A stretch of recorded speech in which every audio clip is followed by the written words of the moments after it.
नमस्कार दोस्तों, जैसे आप आए दिनों भारत पाकिस्तान, चीन और ताइवान के बीच विवादों की जो श्रृंखला है उसको सुनते रहते हैं। ठीक वैसे ही रसिया और यूक्रेन के बीच जो विवाद हैं वो भी समय पर उठते रहते हैं। आज का जो हमारा टॉपिक है वो रसिया और यूक्रेन के बीच का टॉपिक है। क्यों ये आपस में भिड़े रहते हैं, उनका जो पूरा इतिहास है वो क्या है, क्यों संबंध इन दोनों के इतने ख़राब रहते हैं। वैसे जो यहाँ पर हमने समानता की है भारत पाकिस्तान और चीन ताइवान की इस मुद्दे के साथ, वो यहाँ पर भी जो है करना इसलिए भी ज़रूरी हो जाता है क्योंकि जो भारत पाकिस्तान है वो भी पहले एक थे, चीन और ताइवान भी पहले एक थे। बाद में कैसे उनके संबंध खराब हुए और वो दोनों जो है अलग हुए हैं, सेम वही मुद्दा एक हिसाब से रसिया और यूक्रेन के साथ में। ये भी पहले दोनों एक थे, बाद में जब ये सोवियत यूनियन अलग हुआ उसके बाद ये सेपरेट हुए और उसके बाद लगातार इनके बीच विवाद बने रहे जो आज तक चल रहे हैं।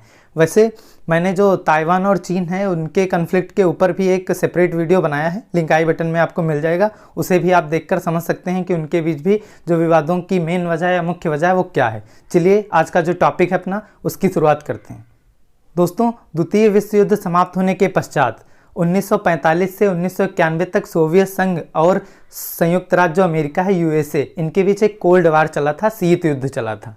वो जो शीत युद्ध था वो 1945 से 1991 तक चला था। उसके बाद 1991 में बहुत सारे कारण थे, उनकी वजह से जो सोवियत संघ था उसका विघटन हो गया था। जिसके बाद जो यूक्रेन था, जो कि पहले सोवियत संघ का पार्ट था, उसको स्वतंत्रता मिली, जो कि रूस के बाद दूसरा सबसे शक्तिशाली जो सोवियत संघ था उसका जो है गणराज्य था यूक्रेन।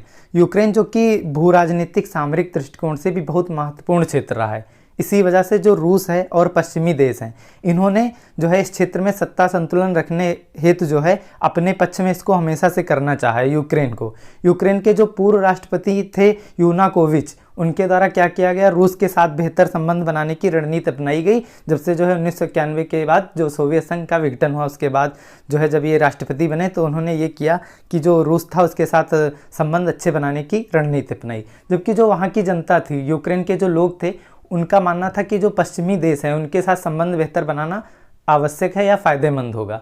तो वो लोग जो थे, वहाँ की जनता थी, वो पश्चिमी देशों के साथ खासतौर पर अमेरिका के साथ जो है बेहतर संबंध बनाने के समर्थक थे।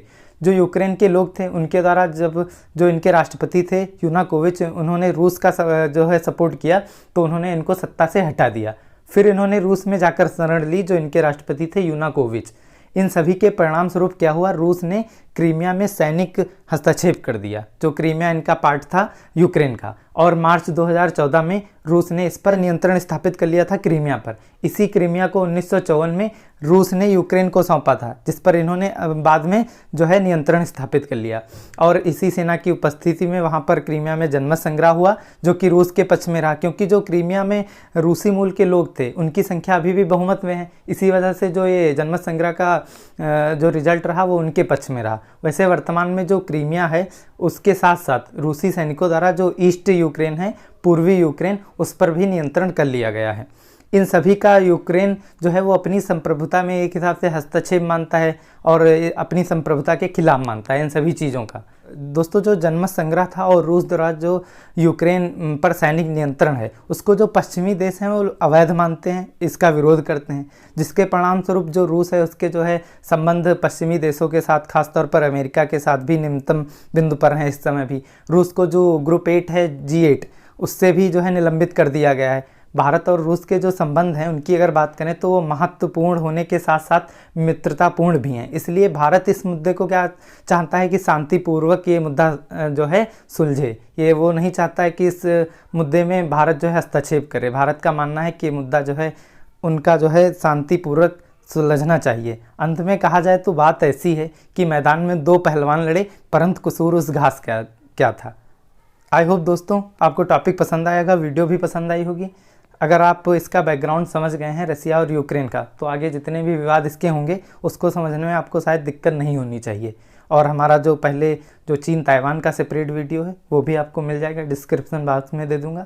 उसे भी आप देखकर उनका भी जो विवाद पूरा मुद्दा है वो भी आप आसानी से समझ जाएंगे। वैसे अगर आपको वीडियो पसंद आई हो, हमारा चैनल पसंद आए तो एक बार लाइक ज़रूर कर देना, साथ में सब्सक्राइब तो बनता है।